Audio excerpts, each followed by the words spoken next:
Энэ зуны улсын баяр наадмын амралтын хуваар 10 хоног болсон байгаа. Монголын хилүүд бол 7 сарын 10-нд ажиллаад 18-нд хил хаагдана. 7 сарын 16-нд бол хил нээгдэн. Тийм учраас газраар явж байгаа ойрын хугацааны аяллаа, Жинийн Бээжингийн аялал, Жинийн Минават хөхөтэй аялал, Жинийн Даатууны ордсон аялал бүгд одоо юу байгаа?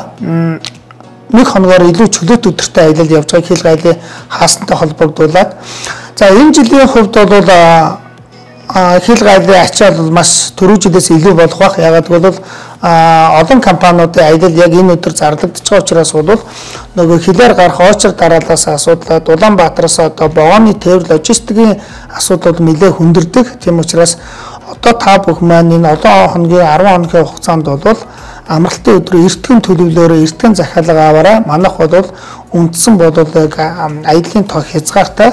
Ягаад гэвэл энэ чинь Богооныхоо суудлын хуваарлалт нь болон Атусны суудлын хуваарлалтаас шалтгаалж хүний тоо хязгаартай байдаг. Тэгээд нэг эртэн шувуухаа гэдэг шиг одоо эрт захиалж бас хөнгөлтөө идэх бүрэн боломжтой. Тэгээд эрт захиалга өгж пледэн бас авах нь илүү тохиромжтой.